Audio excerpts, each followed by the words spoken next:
I still remember the first thing I noticed about that apartment wasn't the carpet, or the view, or the fact that the kitchen light buzzed like a trapped fly.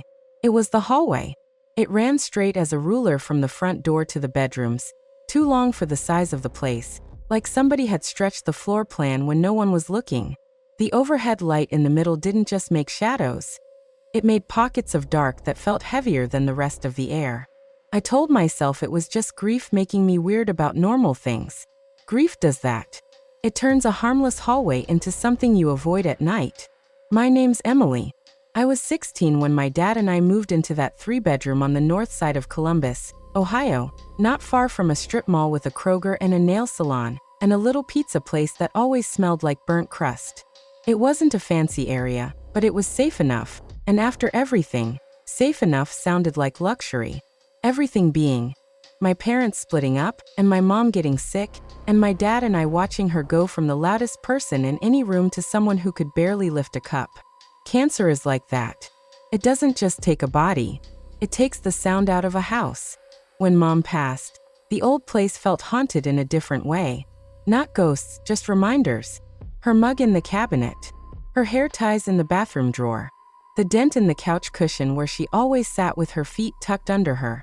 Dad couldn't stay there. I couldn't either. So we moved. The apartment came with those beige walls landlords love, like their afraid color might imply personality. Dad tried to make it feel normal. He set up the TV first. He unpacked the coffee maker and the toaster like the world would end if we couldn't have toast. He taped a little list to the fridge: school forms, change address, utilities, groceries. I watched him do it like I was watching a man build a bridge out of paper. He put my room closer to the living room, and he took the one at the end of the hallway.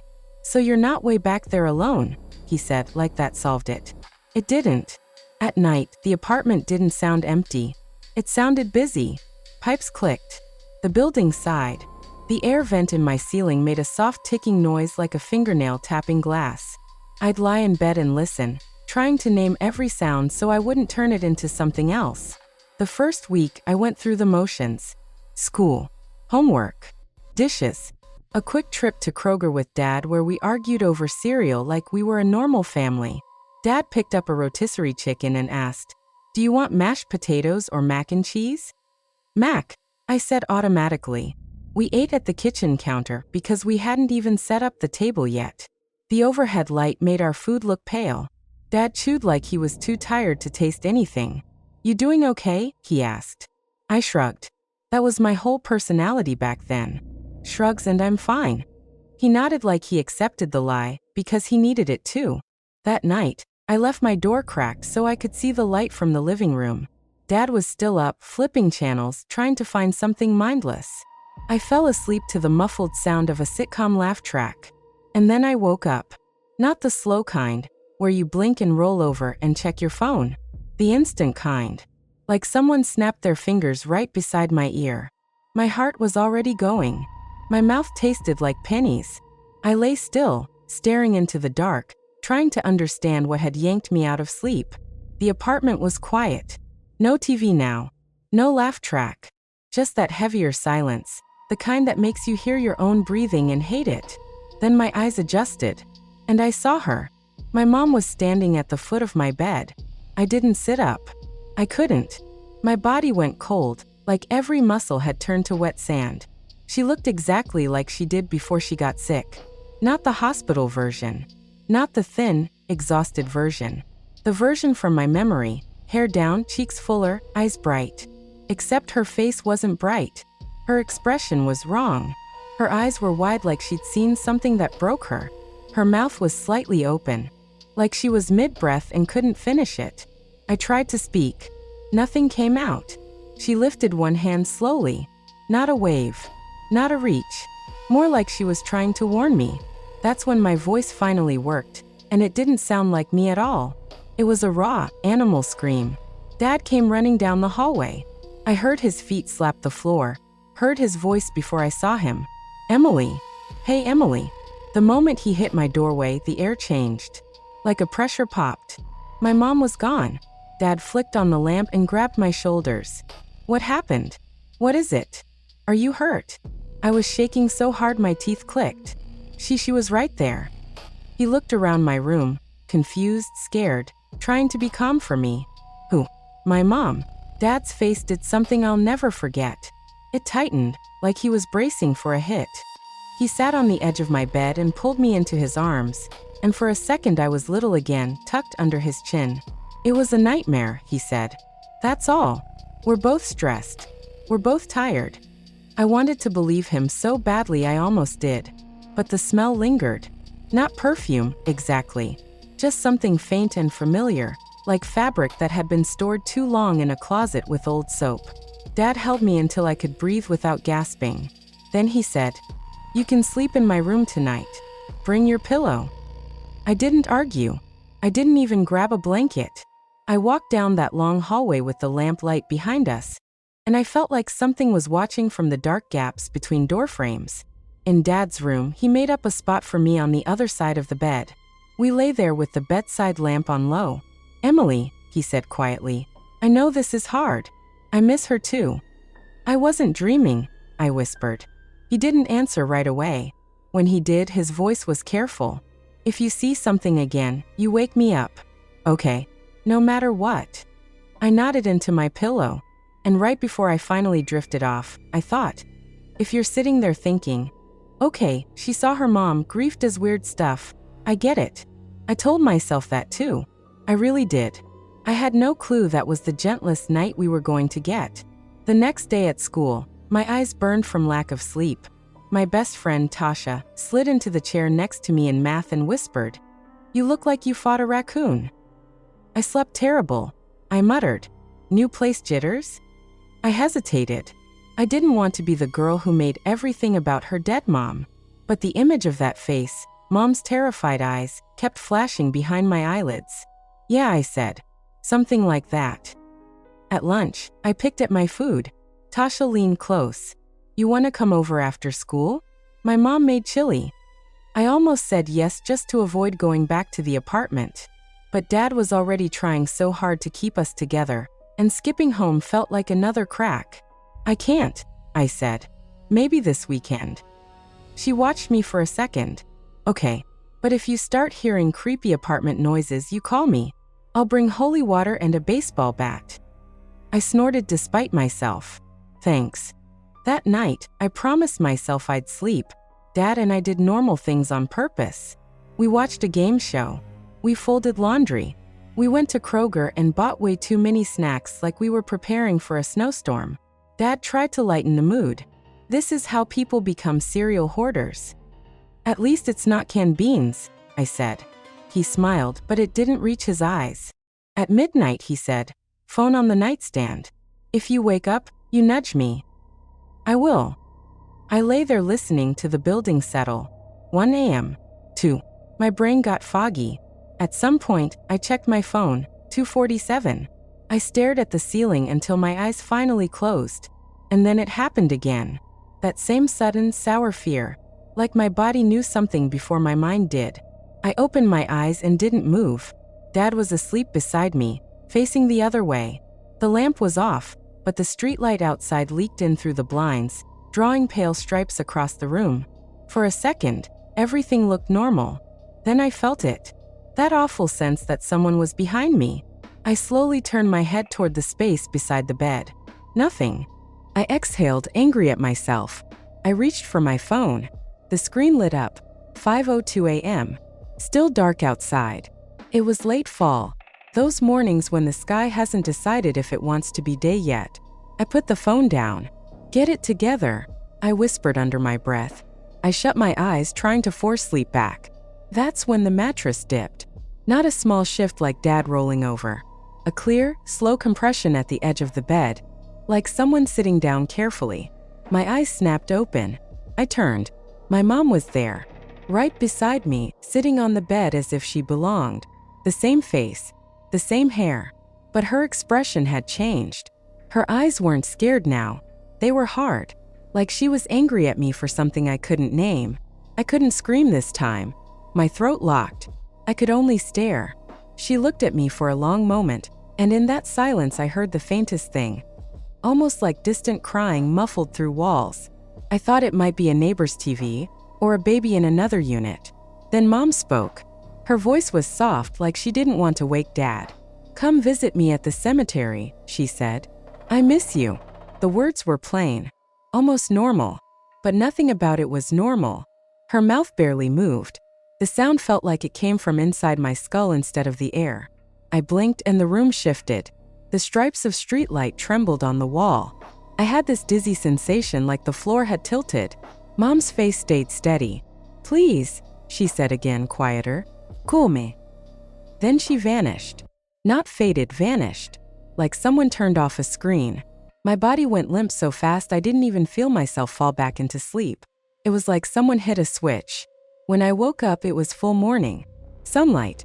Normal noises. Dad clanking a mug in the kitchen. I sat up too quickly and got dizzy. Dad popped his head into the doorway. "Hey, you're up. You want pancakes?" I'm attempting pancakes. I stared at him. "We have to go to Mom." He paused. "What?" "The cemetery. We have to go today." His brow furrowed. "Emily, we have school and work." "I saw her," I said, and my voice cracked. "She told me to come. She said she missed me." Dad's face went pale in a way that made my stomach drop. He came into the room and sat on the bed, rubbing his palms together like he was trying to warm them. "Was it a dream?" he asked. It felt awake. He looked down at the floor for a long time. "Okay," he said finally. "Okay, we'll go after school. I'll call in early, we'll leave as soon as you get home." Relief hit me so hard I almost cried. "Thank you." He nodded, but his eyes were distant, like he was already somewhere else. All day I couldn't focus. The teacher's voice washed over me. In the hallway between classes, I kept imagining Mom's face appearing in reflections. Windows, lockers, the dark screen of a turned-off computer. After school, Dad picked me up in silence. We drove across town with the radio low. The car felt like a bubble, the outside world muffled. Halfway there, Dad said, if this is your brain trying to make sense of everything, it's okay. You're not in trouble." "I'm not making it up," I snapped, then immediately regretted it. Sorry. "I'm just..." "I know," he said. "I know." The cemetery was on the edge of town. Old trees and cracked sidewalks and headstones that leaned like tired teeth. The sky was the color of dirty cotton. Wind pushed dead leaves across the gravel. We parked. Dad grabbed a small bouquet we bought at a grocery store. Nothing fancy. I held the plastic wrap, my fingers numb. We walked down the familiar path, past stones with dates that made my chest tight. I remembered coming here after the funeral, the way I couldn't process that Mom was under the ground. I remembered Dad holding my elbow, steering me like I might fall apart. We reached the row where Mom was buried, and stopped, because it wasn't there. Not hard to find. Not we walked past it. Gone. A patch of disturbed earth and sparse grass, like someone had dug and smoothed it over careless. No stone. No flowers.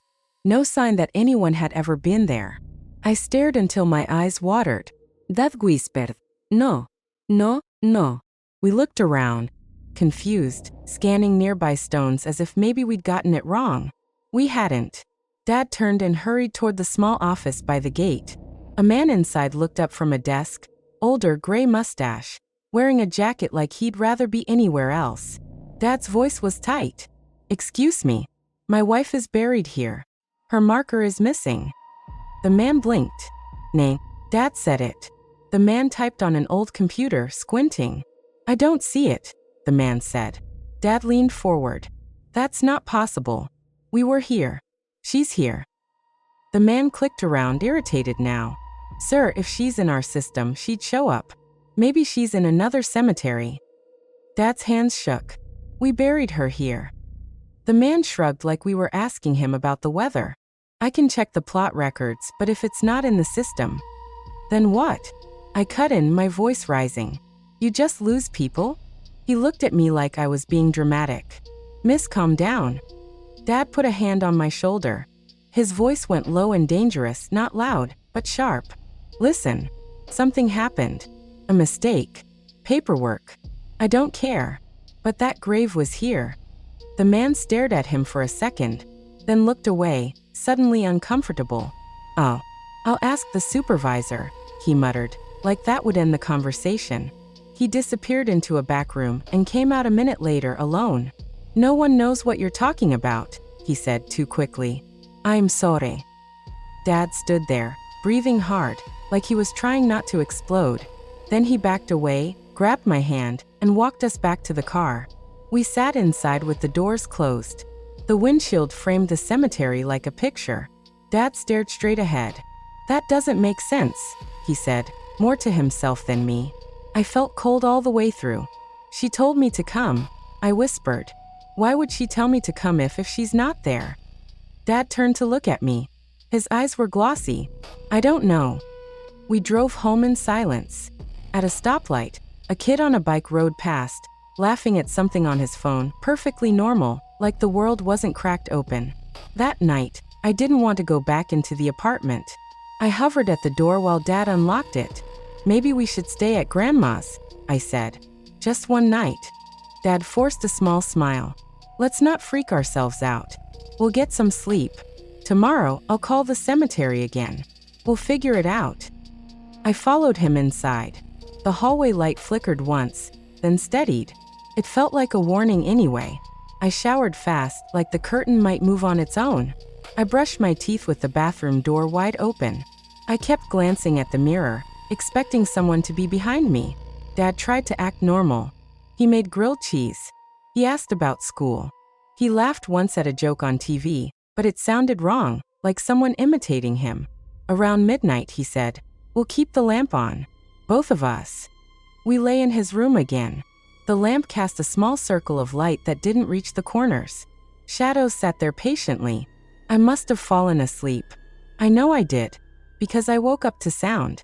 Not loud, not a bang, a soft dragging, like something being pulled slowly across the floor in the hallway. I held my breath and listened. The dragging stopped. Then came something else, thin, desperate, and distant. A child's voice. Help me. It whispered, like it was coming through a vent. Help me. My skin went tight. I reached across the bed and touched Dad's arm. He jolted awake. What? I put a finger to my lips. He listened. Help me, the voice said again, and this time it sounded closer, like it was right outside the door. Dad sat up, eyes wide. Who's there? He called, his voice hoarse. Silence. Then a soft, wet sound, like someone crying with their mouth covered. Dad swung his legs out of bed and grabbed the baseball bat he kept in the closet. We weren't a bat in the closet family before. We were becoming one. He opened the bedroom door. The hallway was dark except for the flickering overhead light.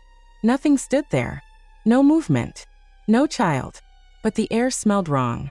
Like dampness and old pennies. Dad stepped out slowly. Hello, he said, trying to sound firm. This is a private residence. I stayed behind him, gripping the doorframe. Something moved at the far end of the hallway. Not a person, more like a shift in the darkness, a shape that didn't belong. Dad froze. Emily, he whispered, go back in the room. I didn't. The shape slid along the wall like a shadow that forgot it needed a body. It stopped near my bedroom door. Then the overhead light buzzed and dimmed. In the dimness, I saw something standing in the doorway of my room. My mom. But not the mom from the first night. Her face was twisted with rage that didn't feel human. Her eyes looked blacker than they should. In her hand was something long and metallic that caught the weak light. A kitchen knife. My mind screamed, but my voice wouldn't work. Dad lifted the bat instinctively. Stop, he said, trembling. Who are you? Mom's mouth moved, and the words came out low and clear. Get out of this apartment. The knife glinted again as she raised it slightly, not lunging, not swinging, just showing it like a threat. Dad took a step back, pulling me with him. Now, she said, and her voice seemed to push on my chest. Leave. The hallway light popped out completely. Darkness swallowed her. I don't know how we made it back into Dad's room.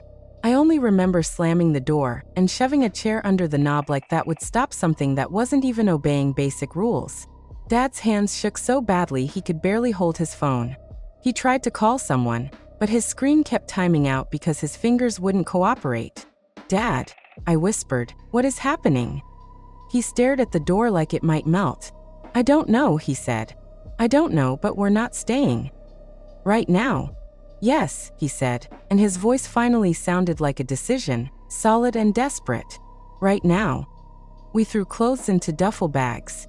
Dad grabbed paperwork, keys, my school laptop, anything that felt important. My hands fumbled everything. I kept glancing at the door. From somewhere in the apartment came a slow, steady sobbing. Not like a person crying. Like the building itself was leaking grief. Dad shoved the bat into his bag like it was a normal thing to pack.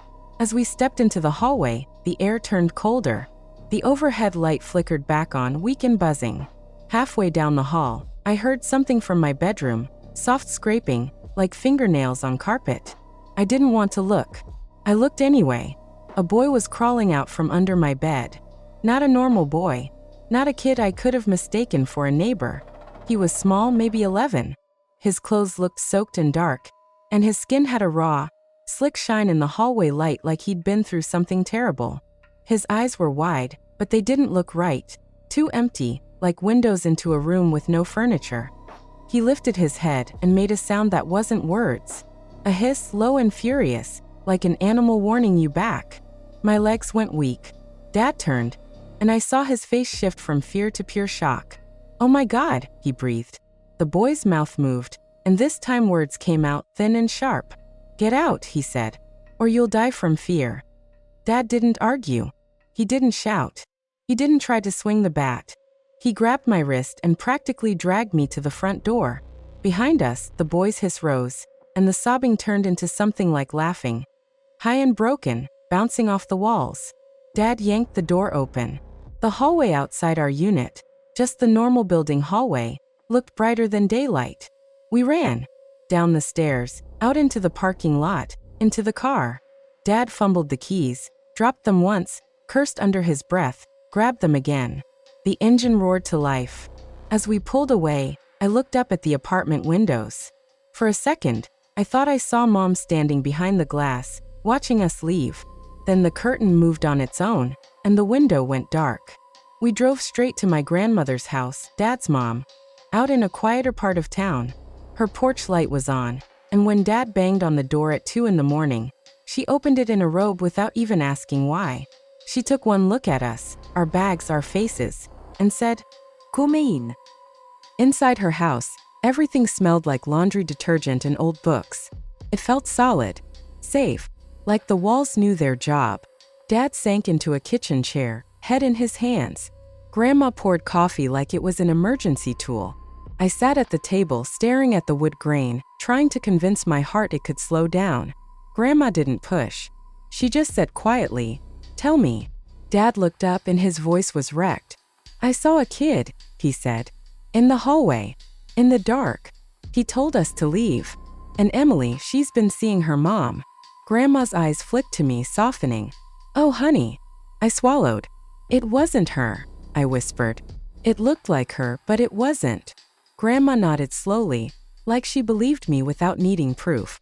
"Some places hold on to things," she said. "Not memories. Things." Dad stared at his coffee. "We're not going back," he said. "I'm done. I'll break the lease if I have to." The next day in sunlight, it almost felt ridiculous. Like we'd overreacted in the middle of the night. Like stress had finally snapped something in both of us. But then Dad's phone rang. It was the landlord. Dad stepped outside to talk, and when he came back in, his face was tight again.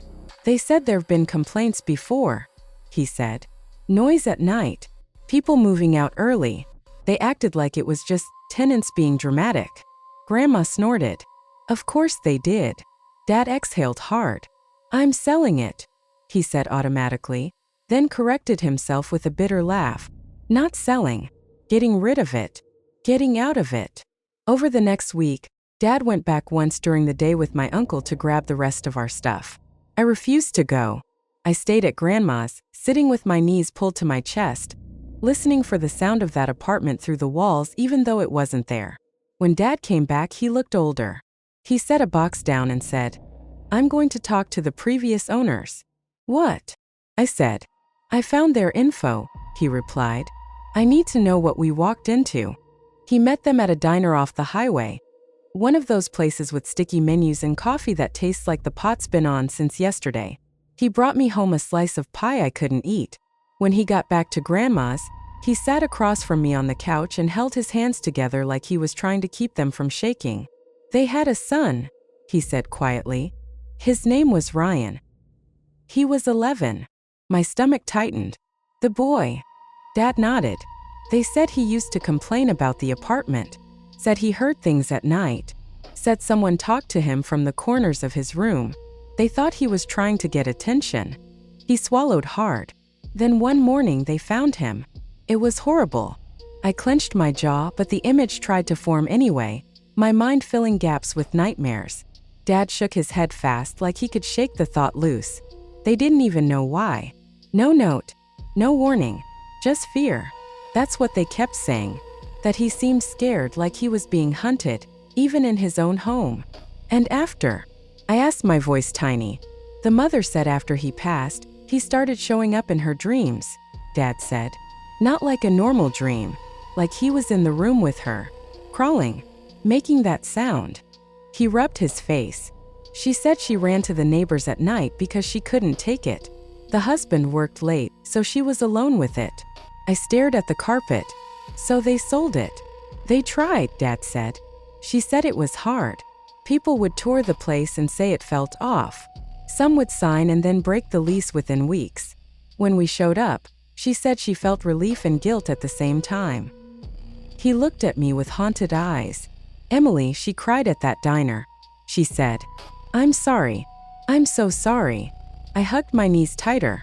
What about Mom? Why did I see Mom? Dad's mouth tightened.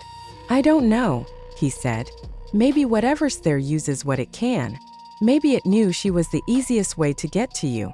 That thought made my skin crawl. Not because it sounded impossible, because it sounded practical. We never went back to that cemetery again. Dad called, emailed, drove there once without me. Every time it was the same blank response. No record. No explanation. Like Mom's burial had been erased from the world with a dirty sponge. After a month at Grandma's, Dad found us a small one-bedroom apartment across town. Nothing special. Thin walls, neighbor's dog that barked too much, the smell of someone's cooking always drifting through the hallway.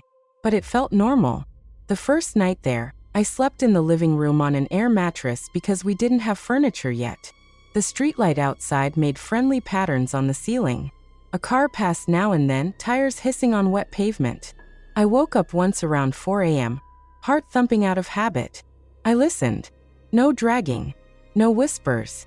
No sobbing. Just the refrigerator humming and my dad's soft snore from the bedroom. I cried silently into my pillow, not because I was scared, but because I wasn't. Life didn't magically get perfect. Grief doesn't leave just because you change addresses. Dad and I still had days where we snapped at each other over stupid things, dishes, homework, whether the trash got taken out. I still had mornings where I'd stare at my closet and think, Mom should be here telling me I'm wearing the wrong shirt. But the night stopped attacking us. Dad sold the old place as fast as he could, taking a loss just to be done. He never told the new buyer what happened. I asked him about it once, and he looked at me like I'd suggested pushing a stranger into traffic. No, he said firmly. I'm not passing that on. Sometimes, though, when I'm up late studying, or when the heat kicks on and makes a pipe tick, I'll get that flash of the hallway. That stretched, too long hallway. That buzzing light. That feeling of being watched by something patient. And I'll think about the patch of earth where my mom's grave should have been. About how the cemetery felt like it had a hole in it, like reality itself had been scooped out. I don't know what happened to her marker. I don't know if it was paperwork, or theft, or something that doesn't have a normal explanation. I only know what I saw in that apartment, and what my dad saw, and how the air felt like it wanted us gone. We don't talk about it much anymore. Not out loud. But sometimes, when Dad thinks I'm not looking, he checks the hallway of our current apartment before he turns off the lights. Just a quick glance, like he's making sure the dark is behaving. And sometimes I catch myself doing the same thing. Because even now, years later, part of me still expects to hear a thin little voice from the corner of the room, begging for help. Or a familiar voice, soft and wrong, telling me to come closer. And every time I remember that night, The knife glinting, the boys hiss, Dad's hand clamped around my wrist. I know one thing for sure. Whatever lived in that place didn't want company. It wanted permission. And I'm grateful, in a way that makes me feel sick to admit, that it chose fear instead of anything else. Because fear was enough to get us out alive, and far away, before we learned what worse really meant.